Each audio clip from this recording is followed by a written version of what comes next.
Welcome, everyone. Welcome, everyone, to the 6th thematic launch in the How to Child Rights series, where we will be presenting our new guidance on how to do child-centered social accountability. The series is intended to be by civil society and for civil society. We are therefore very delighted so many of you could join us today in this critical dialogue to discuss children's role and meaningful participation in child-centered social accountability, a means to hold government and service providers engagement. My name is Drini Gear, and I will be moderating today's event. I'm the Global Director of Child Rights, Equality, and Social Justice at Save the Children. We are excited to share this guidance, so please note the link that's being shared in the chat box and hope that this will be a practical tool to inspire and guide practitioners in child-centered social accountability. We will start off first by hearing from Rudina Adimi-Shala from Save the Children, who will introduce the guidance. We will then have a discussion with a panel of highly experienced experts in social accountability. Please note I will introduce them later on. But before we start, we have some housekeeping rules we would like to bring to your attention. First of all, the webinar is being recorded, so please be mindful of any privacy considerations that you may have. So that means the chat is also being recorded. We will share the recording with all of you afterwards, together with all related documentation, such as the PowerPoint presentation, links, and contact details shared during the discussion. There is interpretation available in Spanish, French, and Arabic. Simply click the language option that you see on your screens. You click the globe. Please feel free to type your name and organization and where you come from in the chat box. But again, just remember for privacy concerns, it is being recorded. And feel free to ask questions as the webinar unfolds. For that, we encourage you to use the Q&A space that you see on your screens. Please make sure you briefly introduce yourself and write who you intend your question to be given to. Please be aware that we have a child participant, so please try to use plain language, non-technical language as much as possible. Concerning child safeguarding, June Leo is the child participation and safeguarding focal person today. If any issues of concern to you arise, please make contact with June. We will put her email in the chat box for you now. I will now say a word about the How to Child Rights series for those of you who are joining us for the first time. The How to Child Rights series is a series of practical tools, and with tools, I mean guidance, toolkits, or case studies that are developed by civil society in collaboration with academia and others. They are written mainly for adult practitioners from within the civil society sector, but older children who are active as human rights defenders may also find them useful. The objective is to inspire each other on how to apply the human rights-based approach in practice in our daily work, and show how we can contribute actively in making legal and political commitments to children a reality. The How to Child Rights series was launched on February 16th this year, and a range of tools are already available on a webpage hosted by Save the Children's Resource Center. The webpage is being updated with new tools and a curated collection of already existing tools relevant for different themes and that fit the criteria of the How to Child Rights series. So please do not hesitate to contact us to share with us practical guidance and case studies you find useful for your work and that others can benefit from. Besides the collection and website, the series is about collaboration between civil society organizations and also academia and the UNCRC committee. A special organization we want to highlight and thank today is Child Rights Connect, who has accompanied the series from the beginning. We welcome any entity that is keen on child rights to join us and contribute to the series content and reach. We also welcome co-funding and other creative ways to sustain this work. But now I will pass to Rudina, who will introduce the guidance to us. Rudina is a senior child rights governance advisor at Save the Children Sweden with 17 years of experience working on children's rights, good governance, and developing the approach on child-centered social accountability. Welcome, Rudina. Thank you very much, Drini, and thank you, colleagues. I just wanted to reiterate, apparently, Yuan, who is the host of this meeting, can you allow for people also to write on, all the participants to write on the chat, because currently it's not accessible for everyone before I start my presentation. Thank you very much. As Drini mentioned, this is our 6th launch webinar for our newest guidance on how to do child-centered social accountability within the How to Child Rights series. And this guidance has been a joint effort and was developed together with civil society organizations, child rights practitioners, children's input, and input from academia and the experts from the Committee on the Rights of the Child. Here on the slide that we're sharing, you are seeing reasons why we have developed this guidance. This guidance serves as an inspiration for civil society and practitioners for carrying out social accountability with children. And it's also a practical guidance on how to maximize the potential benefits of child-centered social accountability work. So the subject meets the criteria for the series because there has been a gap in practical guidance. So what is the concept of social accountability? This concept is not new, and many civil society organizations have been running social accountability type of programs for many years. What it is new, it is that we have packaged in this guidance our best understanding of different methods and tools to engage children, adults, and carers and local actors in social accountability processes. So who is this guidance intended to? So the primary target to use this guidance are practitioners in civil society sector, development, human rights.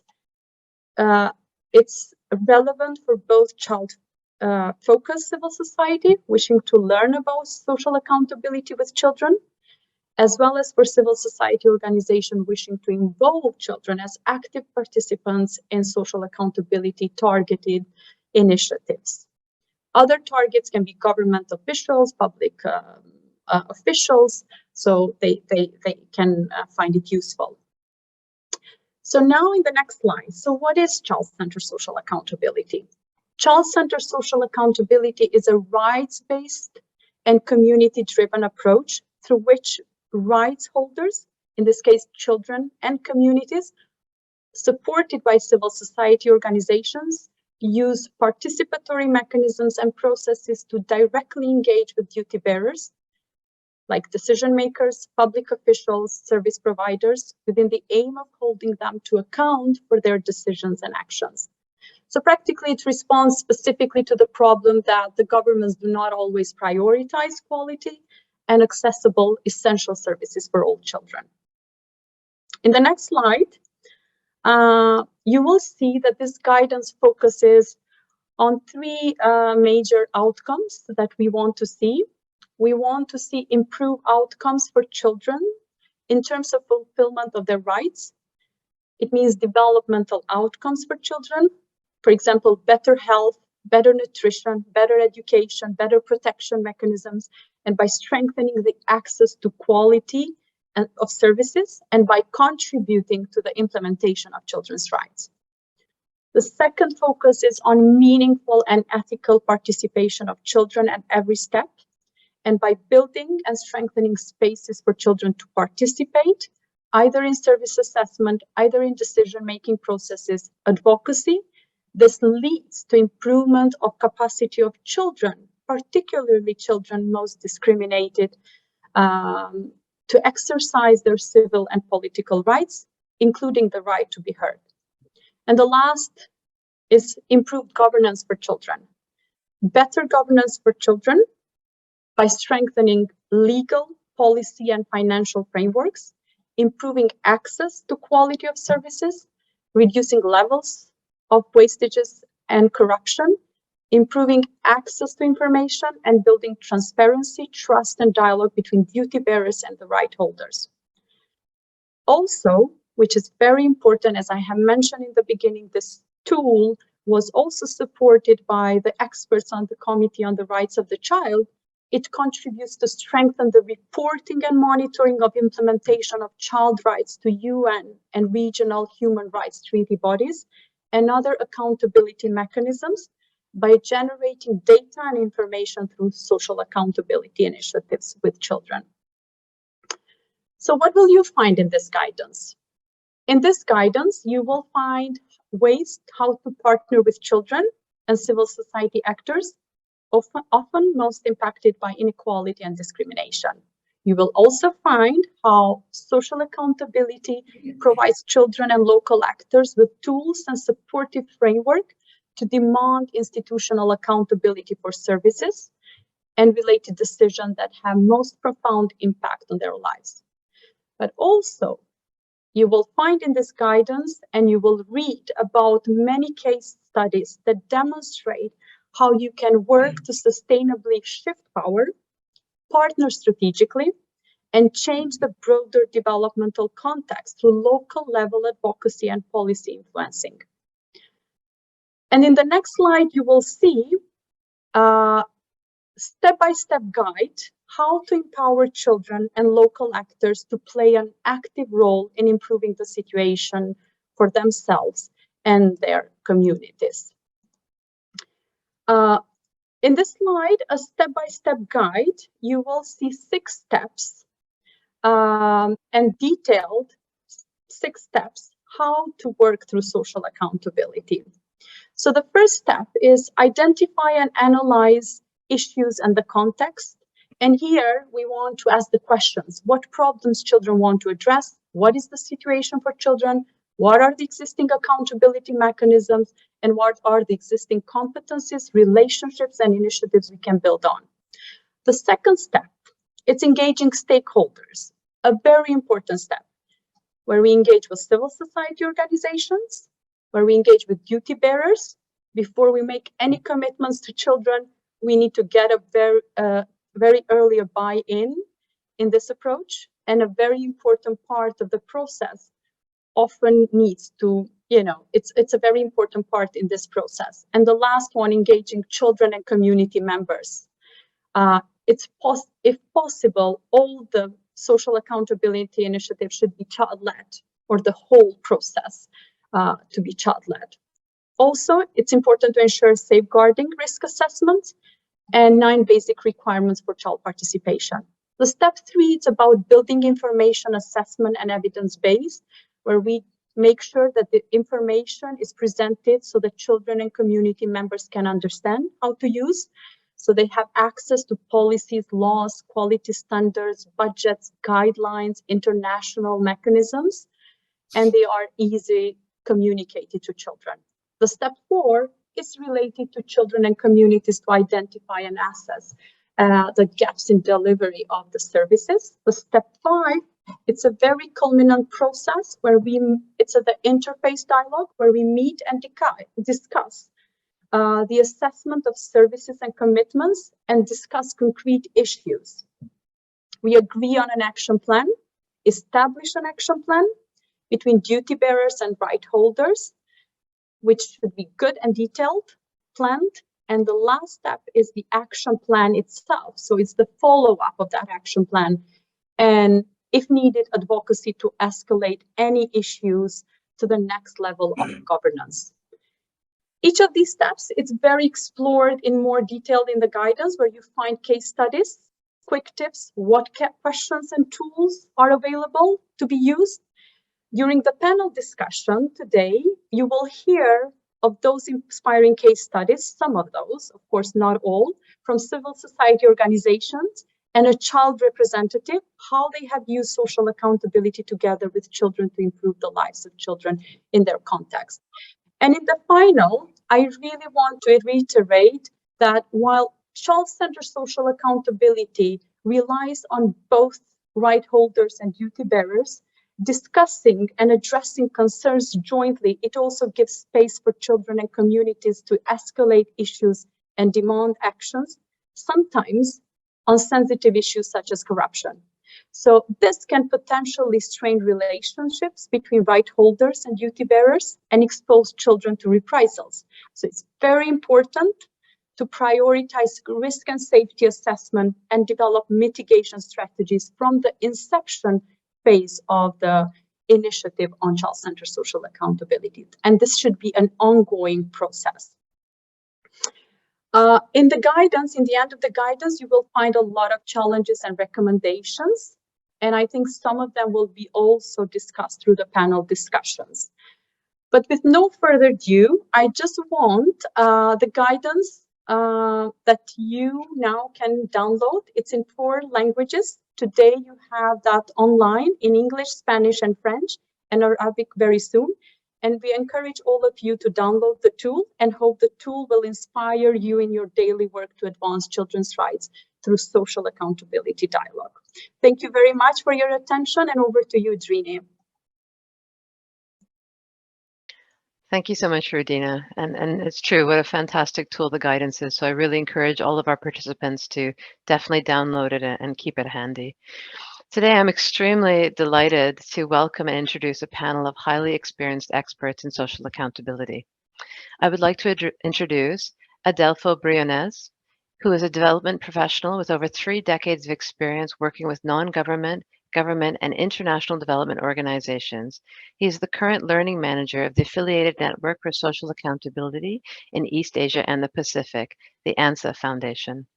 I would also like to introduce Afrim Malici, who is the executive director and founder of the organization Handikos Kosovo. Afrim has been working for more than 30 years as an activist in the child society sector with a focus on advocating for the rights of people with disabilities to achieve positive and sustainable changes in the lives of people with disabilities. I would also like to introduce Eldin Gashi, who is a child rights advocate from the child-led group HINA in Kosovo.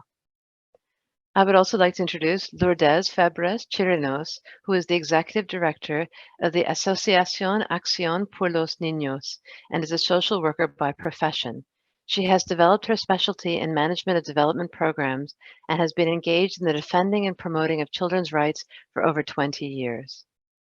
I would also like to introduce Dr. Bob Muchabaiwa, who is the Public Finance Specialist for the UNICEF Eastern and Southern African Regional Office, ISARO, based in Nairobi, Kenya, who has over 20 years' experience working on public financial management issues at national, regional, and global levels.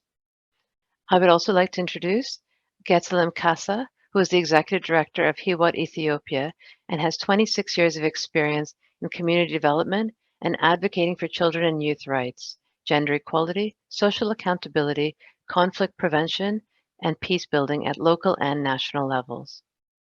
I would now also like to introduce Dr. Sylvia Burke, who is the Senior Researcher at the Center of Expertise on Global Governance at the Hague University of Applied Sciences, and also Associate Professor in Development Management and Governance at the International Institute of Social Studies, the ISS, at Erasmus University in Rotterdam, the Netherlands. And with that stunning array of specialists and experts who we're so pleased to have, I would like to direct a question now directly to Adelfo. Adel, can you tell us about your experience working on social accountability with children and duty bearers in the local government structures?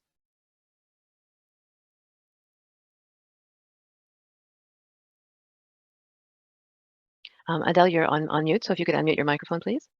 Okay. Yeah, sorry. Okay, so my name is Adelfo, just call me Adel, Briones, and my organization is ANSA.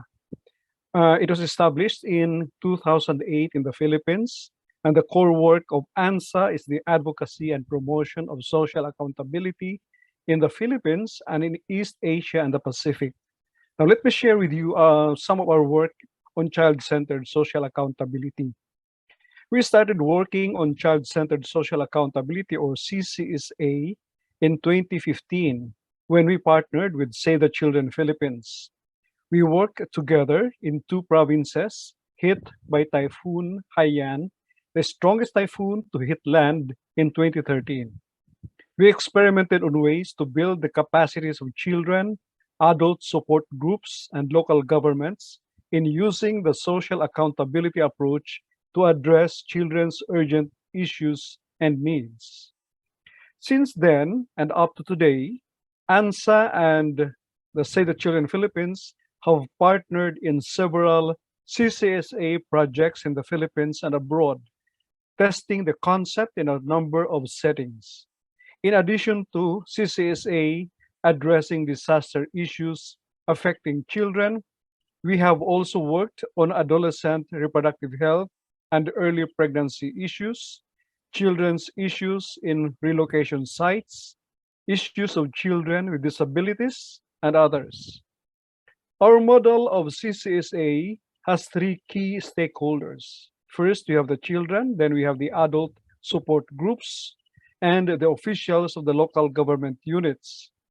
We have seen the importance of developing the capacities of these three major groups to practice CCSA. In a child-friendly way, children have to learn the basics of CCSA, starting with children's rights, child protection, and child rights governance. The outcome here is that children who join the CCSA activities have become more aware of their duties and obligations as citizens and are now more involved in governance processes at the community level. The adult support groups or the civil society organizations we're engaged with are crucial as support groups and liaisons between the children and the local government. We find the adult support groups very helpful in facilitating the technical aspects of the activities, specifically the monitoring of programs and services for children. And we all know the importance of building the capacities of children and adult support groups.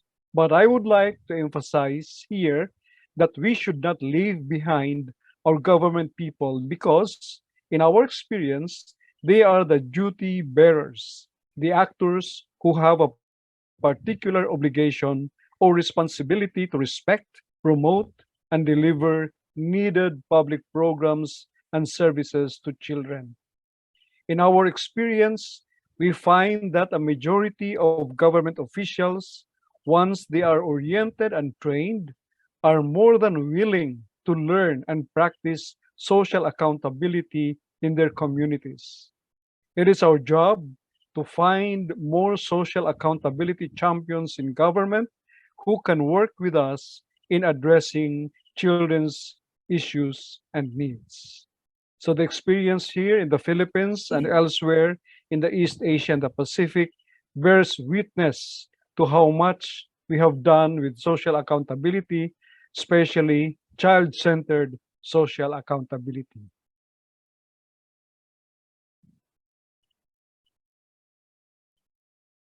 Thank you so Rini? much, Adele. Thank you. I mean, it's apparent CCSA can transform power dynamics between adults and children and between civil society and duty bearers, which includes decision makers, public officials, and or service providers.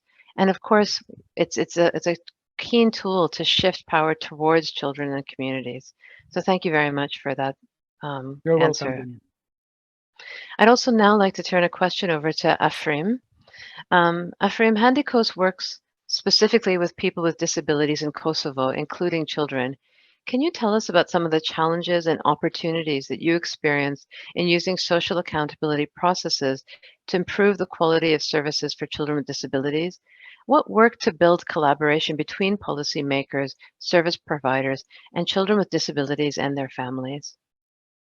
Thank you, Rini. Hi to everyone, and thank you for this opportunity to share our experience with all of you. Anticos was created as a response to the difficult situation of people with disabilities and is strongly committed to addressing the protection needs of children with disabilities through the necessary coordination and holistic approach in order to integrate disability into all legislation, policies, and strategies to combat violence and abuse against children with disabilities in all settings. Involvement and empowering of child participation in decision-making processes is of particular importance by enabling children to express their views and opinions in decisions related to the services provided to them. Most children with disabilities didn't have the right and chance to be heard, and their opinions and views seriously considered. In Kosovo, there is a legal framework and strategy-making processes, such as a law on child protection. But situation in reality is different due to the lack of participation of children with disabilities in decision-making processes. Challenges that children with disabilities today face in Kosovo are, and during these years, children have prioritized fields how to intervene and which fields to intervene and to cooperate with. For example, in welfare, in health and education, by using social accountability as an approach that relies on civic engagement, their direct or indirect participation in seeking accountability from service providers and public officials.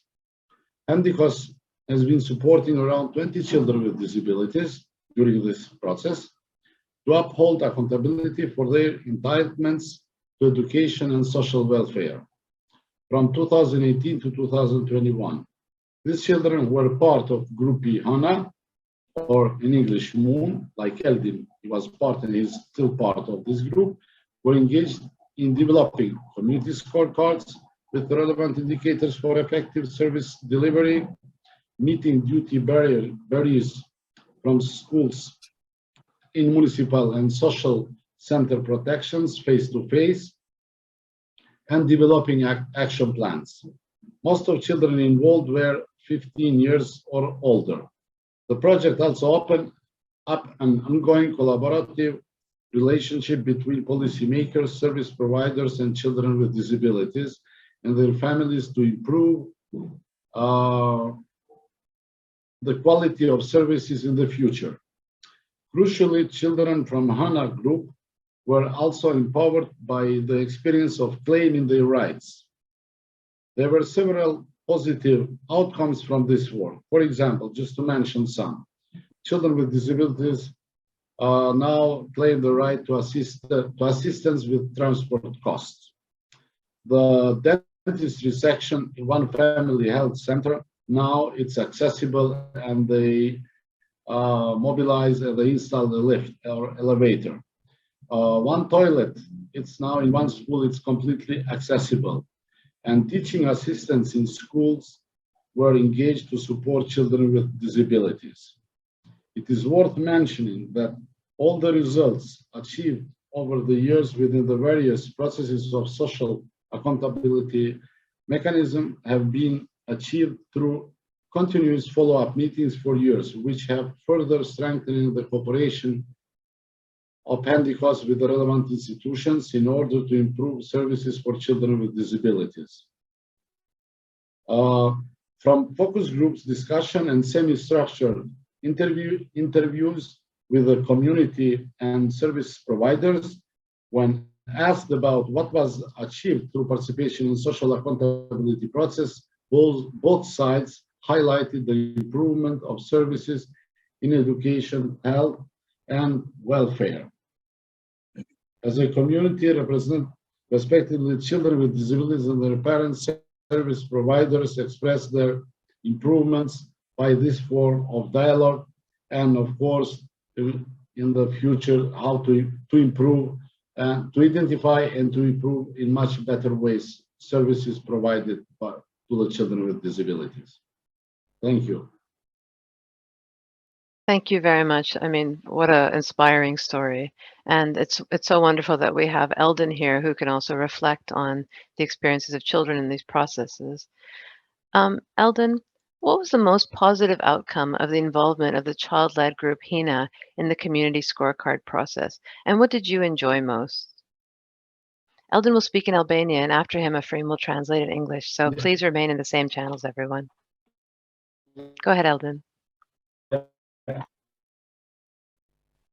Hello everyone. Përshëndetje. Përfshirja ime ka qenë shumë pozitive, sepse aty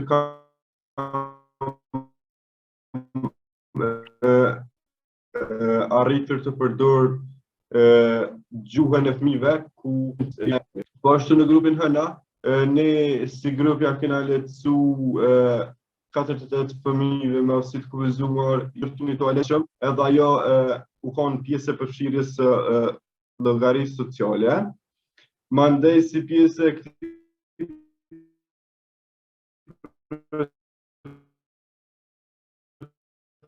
sei se naquela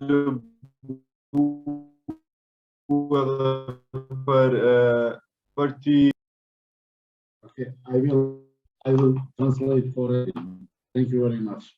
My involvement has been very positive because the adults involved in this process have used a language that was easy to understand for children. That's why my peers and I were able to participate and enjoy this experience. Jointly with members of HANA Group, or Moon Group in English, we have supported 48 children with disabilities to have access to the toilet in public primary school. Access to toilet was not available prior or involvement in social accountability dialogue.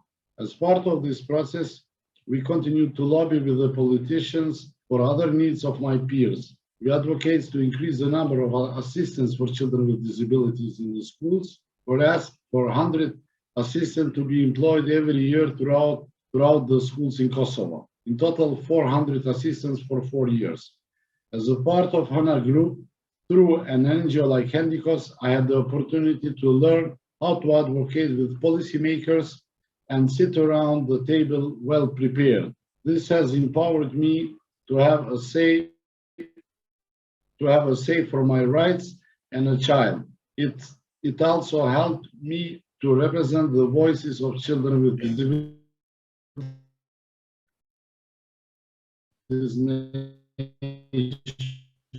nationwide. Thank you. Thank you very much, Eldon. That's so informative, and you've proven that we just need to, create spaces for communities to advocate for themselves, and particularly children with disabilities. So thank you. So by building and strengthening spaces for children to participate in service assessments, decision-making processes, and advocacy, CCSA leads to improvements in the capacity of children, particularly children impacted by discrimination and inequality, to exercise their civil and political rights, including the right to be heard. So now I turn my next question over to Lourdes Febres Chirinos. In Peru, the NGO Acción por los Niños conducted a CCSA program in 2020 in San Juan de Miraflores with children and young people from school municipalities and the authorities responsible for responding to violence and providing services in women's emergency centers. Can you share your experience of this and explain what this initiative led to? Sí, claro. Of course. In August 2020, Action for the Children, Acción por los Niños, that promotes and defends the rights of the children in San Juan de Miraflores in Lima, Peru, promoted a platform, a dialogue platform among children and adolescents and the service personnel of the emergency centers for the women were attending the violence cases. From that space, we established agreements and commitments to improve the access and the quality of care towards children and youth. In the process, children and youth participated that were leaders in their schools and in several opportunities had expressed their concern for the violence problems and the professionals in the services in case of violence. The experience led us to mobilize the interest and the commitment and participation of the stakeholders, and that both parts would have expectations that were realistic on what could be achieved, and offer the possibility to have access to the information to the children and the youth that could really understand their rights as users, demand the access to public services, high quality, and the obligation of the states. It also enabled the operators to identify the needs and the interests of the children and the youth, and that could explain and assess their procedures and protocols in care. In that sense, it was feasible to offer a mechanism of transparency a possibility to design a process of improvement and a commitment to do it, to create the space of dialogue. Previously were organized meetings which enabled the children and the youth to know firsthand the activities and services that were being offered by the urgency programs, their rights as users, and to be able to define in a participative way the criteria to assess the quality of care. The criteria defined by the children and the youth were organized in a file which would reflect their demands and their expectations in relation to the treatment, improvement of the place, timeline, waiting time, and information, and what the children and the youth needed to receive in case of the care when they would ask for the service. The dialogue space led by the children and the adolescents enabled the professionals and members of these programs to acknowledge the needs and the demands of the children and to identify the service aspects that would fulfill the expectations of quality proposed through the file and identify those who required improvement. As a result of the process, an action plan was designed that made possible that the lead of that national program, Aurora, in which the emergency centers depend at the national level, would improve the spaces in San Juan de Miraflores, that the municipality could really prove the project of a home, and that the team in this program would program prevention actions against violence in educational installations together with municipalities. One of the most important achievements has been that the lead of the program, Aurora, could share the model of this checklist file of the services done by the children and the youth to be implemented in the emergency centers, Mujer, at the national level, which is going to contribute towards the monitoring and participation in the quality of the services offered. In our experience, it has been very important the exercise of rights as a system practice and also accountability. And it has enabled us to have a mechanism to confront obligations of the state, demands by the population, showing that it is possible to have viable alternatives and reasonable alternatives that imply always an improvement. So it's an exercise linked to governance of the rights of the children, in which they play a very important role, the enabling on behalf of the civil society organizations. Thank you very much. Thank you very much, Lourdes. Supporting and motivating duty bearers to see CCSA as a positive contribution rather than a threat is vital. CCSA should be presented as an inexpensive and uncomplicated set of activities that benefit service delivery and governance overall. So point well made. Thank you very much. I now turn my attention to Bob Muchabaywa.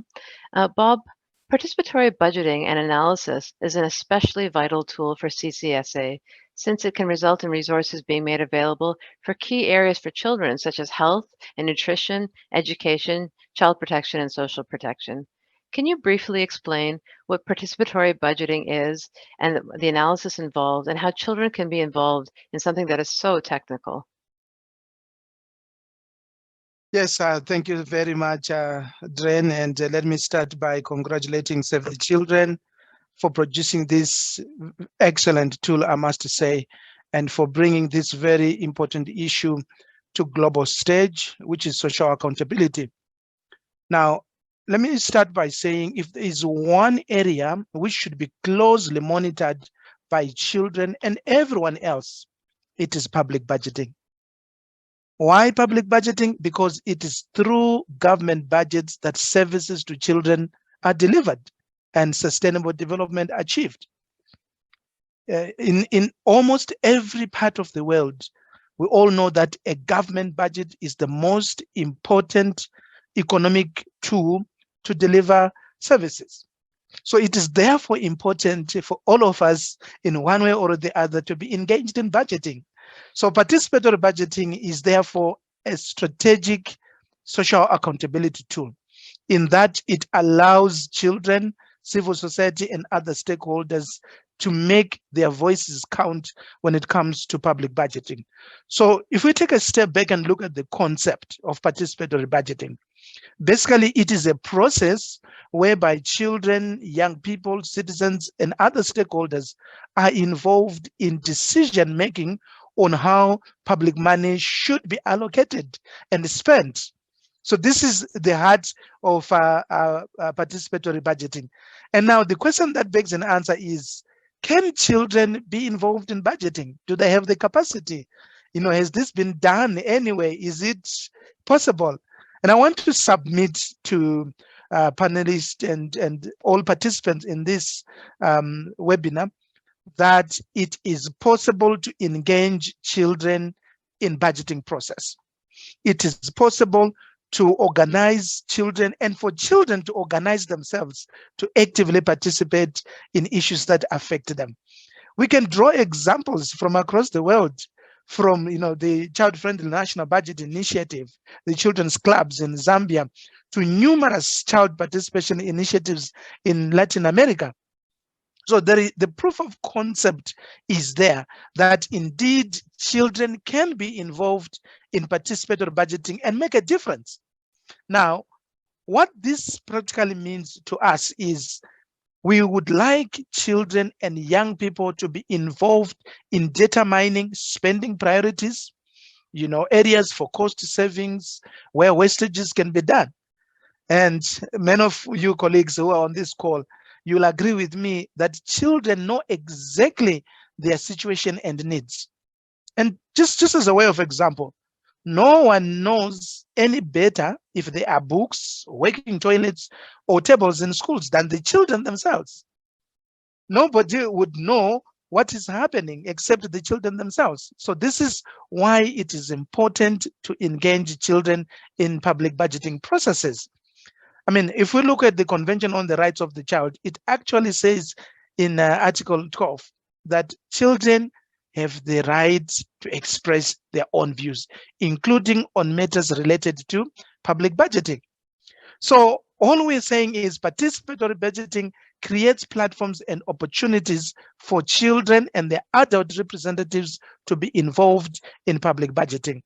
But allow me to say this indeed is a deliberate process by the duty bearers, but also by the children themselves. And I'm happy we have children here online. Spaces are never created for anybody. You have to demand the spaces. But adults have a responsibility to be deliberate in organizing children and young people according to their evolving capacities. It is also important to involve children from different socioeconomic backgrounds, particularly the vulnerable, marginalized, and the poorest. I mean, I'm very pleased to hear of the involvement of children with disabilities, people with disabilities, young people. This is exactly what social accountability should seek to do. But we should advocate with budget makers, policy, government officials to improve availability and access to budget information. Why is this important? Participation can never be possible unless the children themselves have access to information, to the budget books and other documents that they require to meaningfully participate. And I want to say, colleagues, having engaged children, young people, civil society in participatory budgeting processes, it is still important to ensure there is a strong connection with the official budgeting process, and that there is ultimately feedback from the officials on what the children are saying about how public resources should be allocated and get spent. So without taking a lot of time, Participatory budgeting is a deliberate process of involving children and young people in decision making on how government resources should be allocated, should be distributed, and ultimately utilized. So in the end, participatory budgeting contributes to improved quality of budget decisions. It is a right of every child to participate in issues that affect them, including budgeting. It, at the end, strengthens the social contract between budget makers and citizens. So in conclusion, I want to end with one sentence that says participatory budgeting is one way of making budgets work for children. Thank you so much, Ren, and back to you. Thank you so much, Bob. I mean, if you know, when we have children at the table talking about how to spend the money, if that's not a clear example of shifting power, I don't know what is. So thanks very much. CCSA works best when it supports or is aligned with existing accountability and participation mechanisms such as ombudspersons, participatory budgeting monitoring, public hearings, citizen councils, public audits, complaint mechanisms, and service-specific mechanisms. For example, parent-teacher committees or hospital user committees. There's no need to reinvent the wheel, but CCSA can strengthen the legitimacy and ways of working through such mechanisms. And now I turn my next question to Getilim Kasa. Getilim, what advice would you give to an organization who wishes to do a CCSA initiative with the involvement of communities, women and girls? What are the opportunities for women and girls to participate in social accountability initiatives? I would like to thank you for facilitating this opportunity to share our experience. So here Ethiopia has been implementing the child-centered social accountability program in 6 districts in Addis Ababa, targeting highly vulnerable children and women. Before intervention, women and girls had faced a number of challenges in the project area. This includes women and girls had limited understanding and access to information on their rights and service standards. Limited space for participation on matters impacting their lives. Some schools were not friendly for schoolgirls. Exclusion of female children with disability from child-led initiatives, and so on. Here at Ethiopia implemented the Child-Centered Social Accountability under CCSA program, targeting children, women, and government officials, including the Warada or district and sub-city leaders and council members. The child-centered social accountability approach comprise the following key building blocks.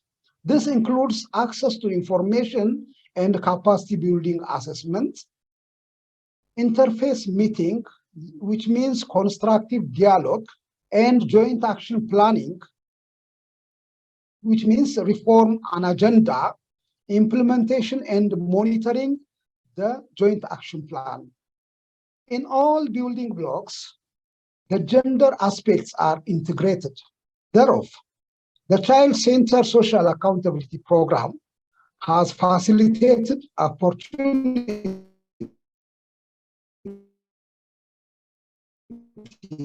for women and girls to access information services and standards, quality services standards, access to capacity building, gain knowledge and skills to voice their concern. Service providers and government authorities see women and girls as stakeholders. Women and girls are able to engage constructively with stakeholders in delivering social service for children. Developed confidence, democratic balance, and provision of basic services. Over 53% of the members of the 6 child initiatives are girls. Similarly, over 55% of the members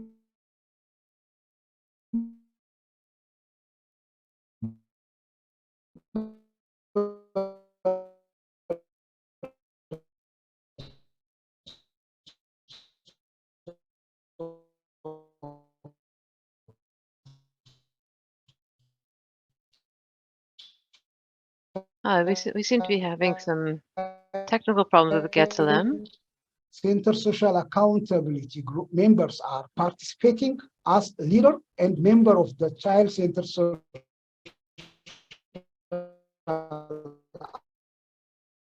Thank you.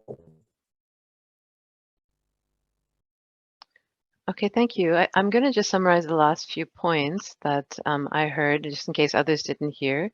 And so Bob was just saying that that over 53% of the members of the 6 child-led initiatives are girls, and that women and girls were actively participating as leaders and members of the CCSA and child-led groups. So thank you so much, Bob, for sharing that. You know, we often are aware of the discrimination that children face by basis of age, but the how-to guidance also recommends that analysis of the additional inequities that children face, such as gender, race, sexuality, ability, and those intersections, to be done during the initial assessment stages of the CCSA program. Children reflect the diversity that we see in adults, and we can't treat them all as just one homogeneous group. This should answer which children are using the services and why, whether some groups of children have better access to the services than others, and whether they view the quality of the services differently. The analysis could also give insight into how the activity should be structured. For example, if and when it is advisable to have segregated groups, and what mechanisms and resources are needed to ensure participation of all. We know that it can never be one size fits all. So thank you very much for that, Getsalem. And now I move to Dr. Sylvia Berg. Sylvia, you have extensive experience from an academic viewpoint researching social accountability in theory and practice. What are the main findings you have unearthed regarding how social accountability impacts on power dynamics between rights holders and duty bearers?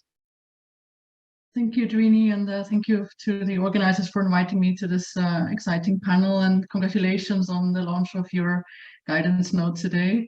My experience researching social accountability initiatives has focused on the Middle East and North Africa region, and not particularly on children, I'm afraid, but I do think that what I have to say is hopefully useful to you. I would like to share some findings from a recent research project that we did in Lebanon, Tunisia, and Morocco, and which we published actually the main findings of in a blog earlier this year. And I believe that the colleagues are sharing the link in the chat. So yeah, I think maybe what we haven't maybe talked yet so much about is actually what the meanings are. So first we find it important to establish what social accountability actually means to the people on the ground. So our researchers in those countries actually went around and asking, and we found that the concept actually has many different meanings. So some people are only limited to transparency, some equate it with participation, access to information, etc. So also in addition, I mean, the fact that there's no direct equivalent in Arabic, and maybe this is true for other languages, poses a challenge, because activists often use the term musa'ala, which means questioning, or it's linked to this notion of questioning, and to indicate the answerability of public officials and their obligation to disclose information and explain their actions or inactions and decisions. Meanwhile, so that's one term, musa'ala, but there's another one which is called muhasaba, and that's derived from settling accounts, and has a much more threatening connotation of enforcing accountability. So it refers to sanctioning officials and is mostly used in initiatives focusing on the rule of law and access to justice.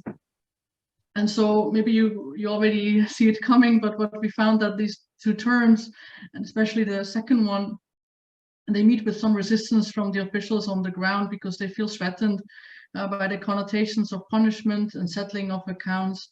And so in a way, it's not surprising. I mean, the meaning is one thing, but if you're starting from the meaning, we found that politicians and bureaucrats, they use various strategies for resisting or sabotaging social accountability initiatives. And for example, they recycle the terminology of accountability while engaging in window dressing or tokenism. So they use the language, but they maybe do something else, or they water down the tools, such as the community scorecard tools that you are describing.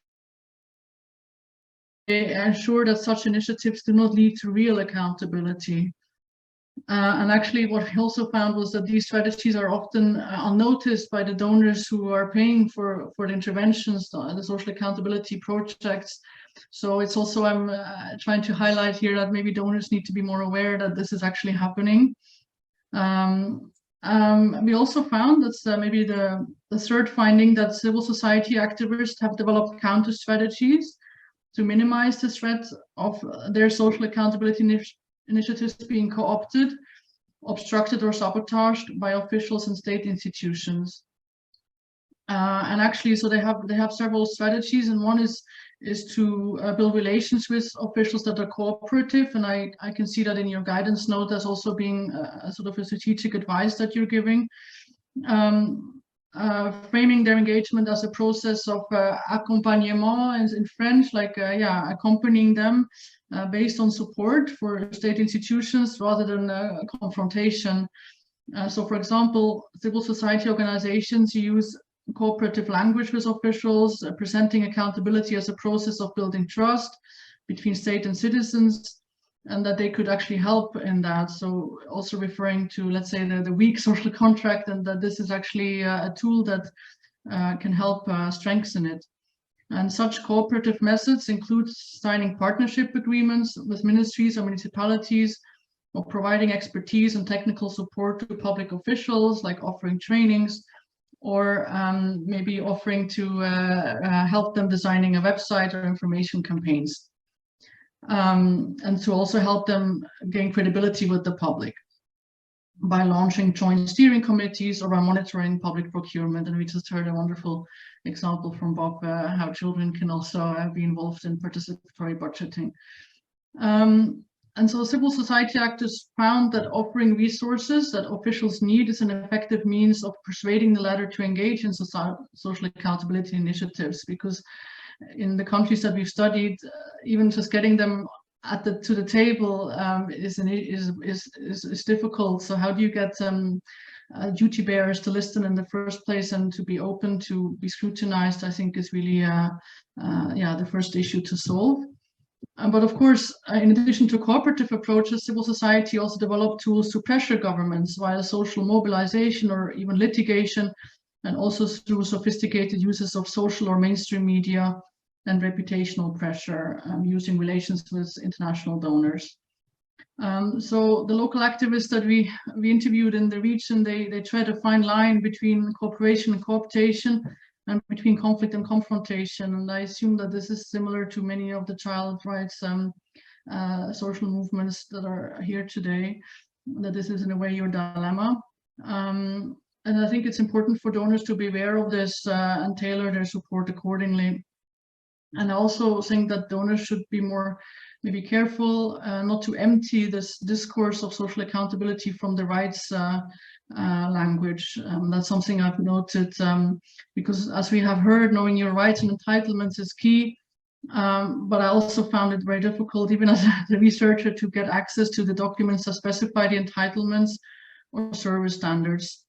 And to my last point, I think, is about where I have compared from earlier research, where I have compared community scorecards in Morocco and India, the importance of the administrative accountability. By this, I mean, within the state, the vertical accountability within, let's say, the duty bearer institutions.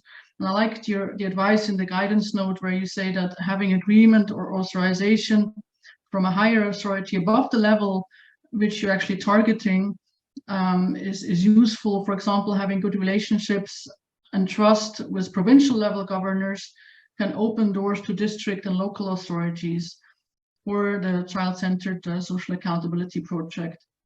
And I think especially at the interface meetings, which are such a sensitive moment in this process, having such higher ups present can be very helpful.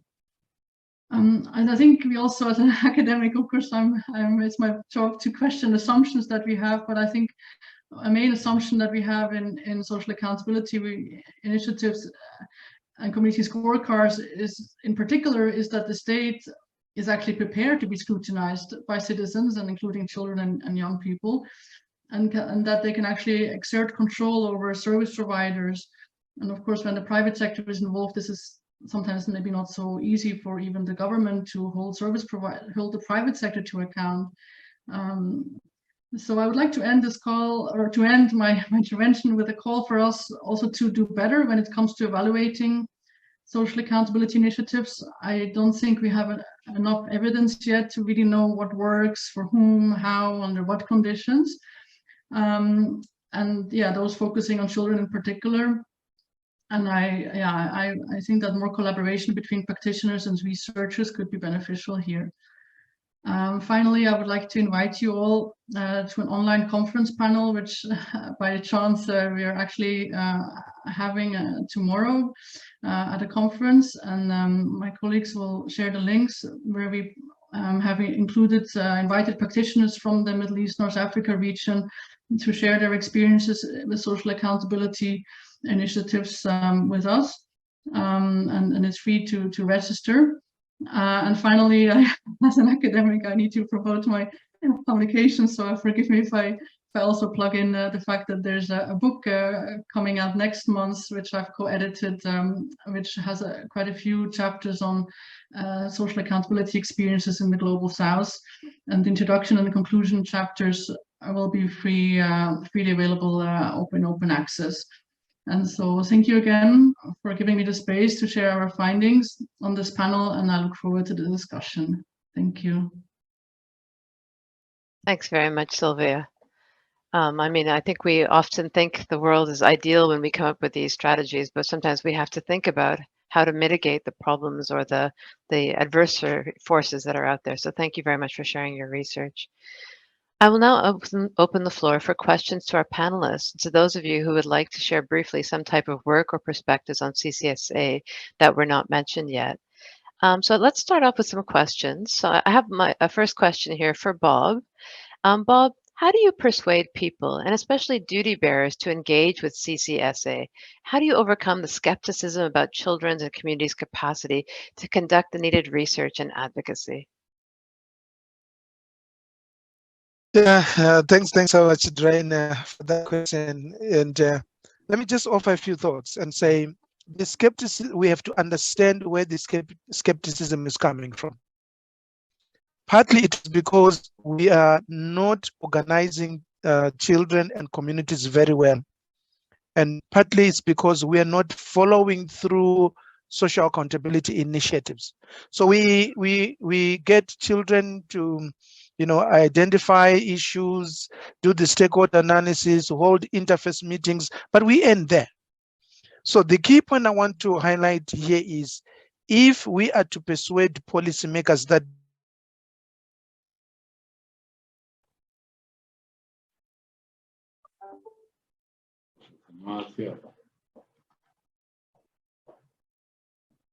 Oops, we seem to have lost you, Bob. Bob, you're muted again, so I don't know if you can hear us. My apology, I think somehow I got disconnected. So saying we can only convince policymakers that this work is important if we follow it through to the logical conclusion, where the action plans are followed up and the results demonstrated. So if we short circuit the process, definitely it will be very difficult to persuade policymakers. The second point I want to highlight very briefly is, we need to bring the evidence that this is working elsewhere. When we were doing social accountability initiatives in Malawi, in the health sector and in the NGO sector, we were able to prove to government that if we get children to monitor the delivery of books in classrooms, how many they are, when they were delivered, it makes a difference. And we link that to the education policy. So we have to show the good practices. Otherwise, if we don't do that, it's not going to work. And then the last point I want to highlight at this point is, we need to deepen the practice. We should not do the, just, touch and spray once-off events. If we want to engage in meaningful social accountability, we should be willing to go through all these stages. And Rudina, I mean, in the presentation, but also in the toolkit, it actually outlines, from understanding the context to the stakeholders, until we get to the action and follow up. So we have to deepen the practice. It is only then public officials will be able to respect us. But I believe it is possible, and some governments are actually getting convinced. Great. Thank you so much, Bob. I think you've hit some key points there. Deepening the practice and exposing the practice. So thanks very much. I'm going to turn my next question over to Lourdes. Lourdes, can different age groups be involved? How can we adapt CCSA processes for the different age groups? Bueno, creo que lo más importante en el The most proceso important thing in the process is that generally those who participated in the experience are the adolescents, because the children are smaller, they're less than 10 years, so it's a little bit complicated to really engage them in the process due to the topics that are being treated. The youth, on the other hand, have more possibilities to participate and are engaged. They are engaged more and they have more expectations to get to know the services, their rights, and what implies, what their responsibility implies as users to contribute towards the improvement of the quality of the service and an implementation of the public policies.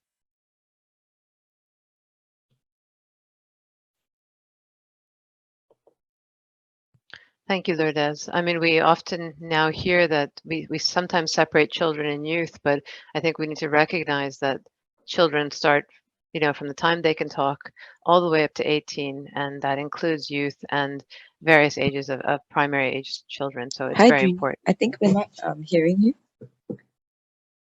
Oh, really? Can you hear me now? Yes. Yes, we can hear you. We can hear you. Okay, my apologies. So thank you, Lourdes, for those answers, and thank you for engaging with us in all the various ages and stages that children are, and we have to accommodate that. My next question, I'm going to ask Sylvia. What are some of the challenges and opportunities in using CCSA in humanitarian settings? Thank you. Well, as I mentioned, I'm not a specialist on children-centered social accountability, so forgive me if I'm staying a little bit at the surface in that respect. But yeah, I have participated recently in a research project in humanitarian settings in Ethiopia, OPT, Occupied Palestinian Territories, and Bangladesh, and Cox's Bazar, where we had local researchers going and actually asking people also about their experiences. And yeah, I think the main conclusion is that it just exacerbates existing power inequalities, because yeah, these people on the ground, they're even more vulnerable than they would usually be, and they're more dependent on the aid that is given than, if there wasn't a conflict or if they were not in a refugee camp situation, because yeah, resources are even more scarce, and so they have even less, let's say, power. Let's say the beneficiaries to stand up for their rights, because anything they get, they feel they need to be happy with it and are really afraid of reprisals. So and they complain. So I think, yeah, on the other hand, I mean, the opportunities probably is that the aid sector, and in some cases is well organized, or at least there's this core humanitarian standards which govern these spaces, or at least supposed to govern the aid that's given there. And so, if people are aware that these standards exist and that they can appeal to them and use them to hold the aid providers to account, then that could be a resource which maybe we actually don't have in let's say, normal settings, or where we have to fall back to the rights that are there, and they're not, yeah. So this is yeah, I think what I can say, and I'm happy if others want to add to this who have more expertise with children in humanitarian settings. Thank you. Thank you, Sylvia. Do any of the other panelists want to add on to these comments about the humanitarian settings? Okay, we'll just move on to the next question then. How can we ensure, and this question is for Adele, Adele, how can we ensure that CCSA is supported by parents and communities?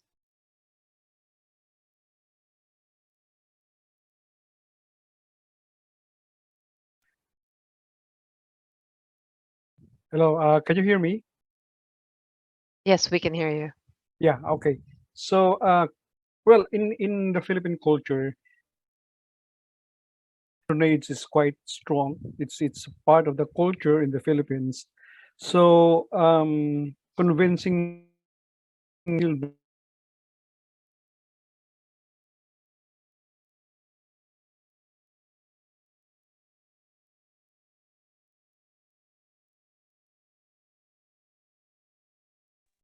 hello, okay, okay. Sorry, I was cut off. Okay, Sorry, so Adele, yeah. convincing the parents to allow the children to join social accountability events is something that we need to look at as part of the stakeholder analysis. But in the places where we have conducted child-centered social accountability, most of those that we ask to join in the activities, the children are organized. So if they are organized, that means that the parents allow them to join the activities of their organization. And when they start doing social accountability, we also ask the parents to have to join us in some of the sessions so that they can be part of the process of learning, because learning for us is very important. We take social accountability as something that is part of the leadership process in the community. So part of that is convincing the parents to allow them to the children to join in the activities. And usually in our experience, we haven't had any experience yet of any parent saying no to their children. So, and I think that's a fortunate thing that we have to look at, because it's something that's rare in our projects. uh, I think it's important to see here that the parents realize the importance, the value of social accountability in allowing their children to go through this learning process so that they become, well, good citizens in the future, and to engage, the children engage themselves with local government officials as good citizens. Thank you. Thank you, Adele. And just sort of keeping the focus on children's participation, maybe this is a question for Eldon and Ephraim. How do we ensure children's participation till the logical conclusion of an action? How do we get children from the beginning all the way to the end to make sure that their participation is throughout? I don't know if Eldon and Ephraim have some ideas on this question. Well, we as organization, as Handicos, we work in two directions. In providing services, social services for children, but also as well for adults, and working on advocacy and lobbying. So we start from the very childhood to work to provide services with children. As well, we support parents and we advise parents in how to solve different issues that are dealing with different issues on disability, no matter in which field, like health, social welfare, education, laws, for example, and etc. So from the beginning, if the best idea or the best involvement is that from the beginning we know the families, we know the children, we know the needs of the children and families, and the other side we know the legislation, and we know the strategies and policies that are exist, and then gradually we inform and we create or we establish groups of children in order to strengthen their capacities, and of course this is based on the children which field is more prior to intervene. Like if it's health, like we had the example in the previous years, or on accessibility, for example, and this is the best way of involvement children in social accountability process, and of course following from the childhood in order to, especially to increase their capacities, and as previous speakers mentioned, that to be good citizens, and also as Eldin, he increased now the capacities and he is able and he's ready to sit even with the politicians to discuss directly with them face to face.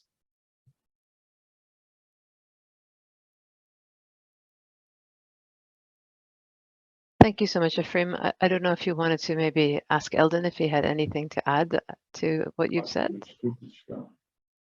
No. Okay, thanks very much. Thank you.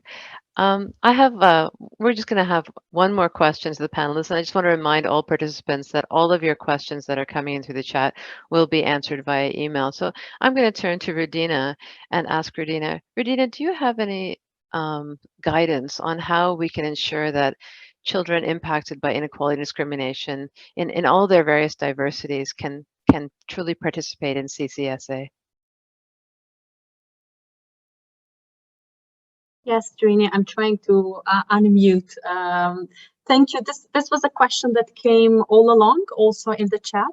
So I'm really happy that you're bringing this up, and I'm really happy that Getalem and Afrim and Eldin has tackled some of the inequalities. So what I really want to reiterate is that children most impacted by discrimination and inequality are an integral part of the child-centered social accountability. So it's really important that children from different groups may use services and infrastructure differently, to a different degree, and have divergent views on the quality of access and the services. So sometimes for girls and boys, the experiences might be very different, their needs and barriers might be very different, and the opportunities and priorities might be very different. In the guidance, you will find a couple of examples, how this was addressed through different civil society organizations. So we have an example from Handicause, how children with disabilities have faced severe gaps in access to quality of services, and how they have solved that one, how they have worked with parents and children themselves. First, it was really important to work with children to understand their entitlements in order for them to participate, but not necessarily always was easy to participate in a dialogue. So, the collective voices of children were collected in different working groups, and then they were brought into different meetings with duty bearers. But also, I just want to reiterate that in the guidance, you have a couple of civil society interventions that did with child-centered social accountability that involved also children from different backgrounds. And you have also some guidance on disability inclusive programming. And as I mentioned, in the end, which I, was trying to wrap it up in the end, but what is important that in the guidance itself, we also prevail some of the recommendations and challenges, because it's really important for us to see where we can find different approaches and different models that work. So, for example, in many contexts, girls are less used to or less expected to speak out in public. In such settings, it's really important that the participation of girls is real and not tokenistic. In order to understand and address those differences, an intersectional gender analysis is required and should be undertaken at the first stage, at the first initial assessment of the social accountability program. So practically, you just need to find ways, where is the gap, how to address these challenges.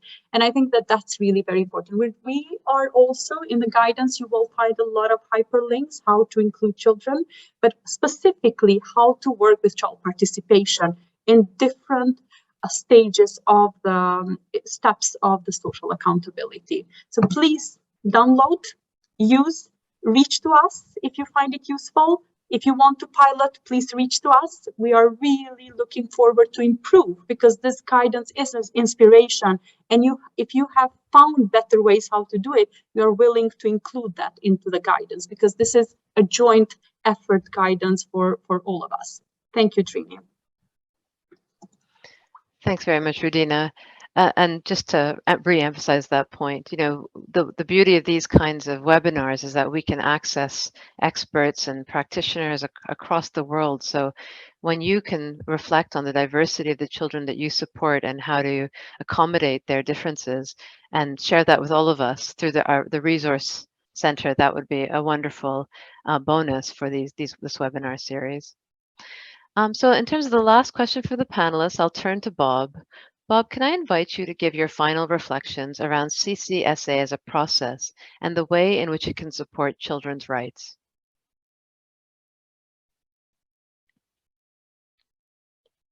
All right, let me just say this, let me make a clear point here that social accountability works and the proof of concept is there.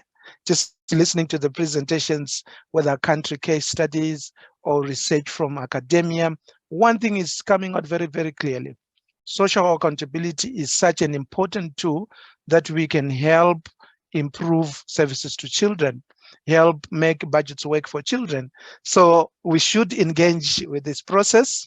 And we're so grateful to Save the Children for producing the toolkit. And like Rudina just mentioned, it is available. We should make use of it.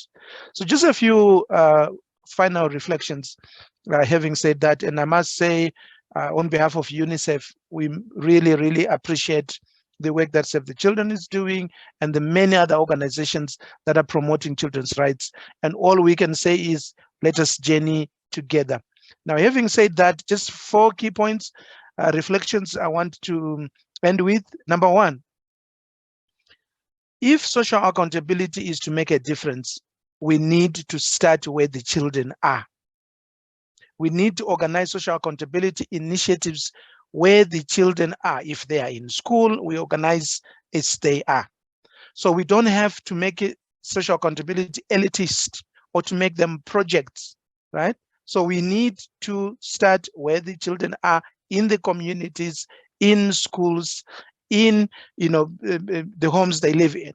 Number 2, we need to make social accountability organic.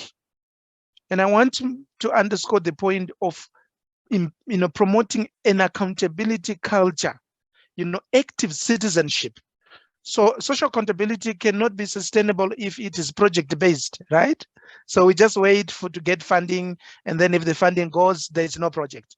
What we want, and this is the essence of child rights governance, building an active citizenship where children are sufficiently informed and are ready to engage with issues that affect them, whether there's a project or not. So it's about making this work organic. The second point, the third point I just want to highlight is, let us link this work with official processes.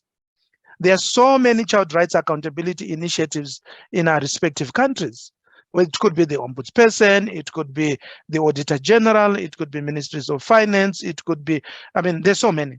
So unless we connect social accountability to these official processes, we may not be as effective as we wish to be. So let's connect. And then the last point I want to highlight, which is coming out from this discussion, is social accountability is a process. It is not a quick fix. We cannot just do one activity and say we are done. We should be willing to take these things to their logical conclusions. And somebody in the chat box talked about incentives. The best incentive is getting the children and communities to see that this is not work for Save the Children. Social accountability is good for them. Social accountability is good for the children.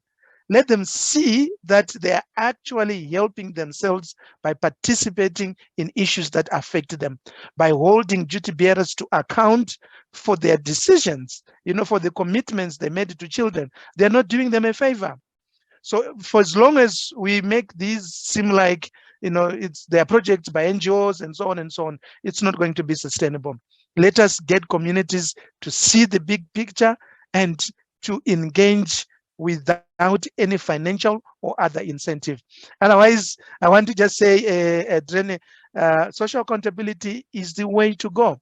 It's demand side of governance, getting services to work for children through themselves. Back to you and over. Thanks so much, Bob. I mean, that's the key. We want children and their communities to just get so used to having a voice that they demand it, they expect it, and they see it as their right. So thank you very much for those final thoughts. Now, as we reflect on the way forward and we come to the end of our webinar, we would just like to highlight that today was the 6th thematic launch of a series of webinars about these tools, and our next one is scheduled for later this year on how to use UN resolutions. This series is by civil society and for us. We therefore need you all and your colleagues and partners to get involved in the series. Make it become one of your working platforms for peer sharing and learning in order to get the most out of it. First of all, please visit the website and share information about the series far and wide. Second, feel free to disseminate and use the tools, organize trainings and webinars about them. 3, help us improve the series and its tools. Let us know if and how you've used the tools and give us recommendations for improvement. As I mentioned before, your context and the children you're working with, there's so much diversity that we can learn from. Number 4, help us keep the series growing as a platform for sector-wide child rights knowledge building. A, share existing practical case studies or guidance that you really would like to recommend other practitioners to use. B, contribute with useful guidance in documenting your work. C, let us know if you think certain areas of child rights lack guidance or documented case studies. Number 5, we are always looking to collaborate with experts and practitioners in the child rights sector to develop or review new guidance or case studies, to pilot existing tools, or to co-host a webinar on a particular theme. Number 6, we would also welcome you to become engaged as a translator, communicator, video designer, or any other innovative ideas for sharing the series broad and wide with the sector. And finally, partner with us. We are looking to expand the series and ensure sustainability of this initiative. Please reach out to us if you want to become part of a global partnership, either through co-funding this initiative or through more close collaboration for the joint cause. We are interested in exploring how to turn the series into a civil society partnership going forward. So I want to just finally say, thank you all. Thank you to the panelists. Thank you to the participants. Thank you all for being part of this webinar. And please, don't be strangers, be friends. Come closer, be in touch. Thank you, everybody. Thank you. Thank you.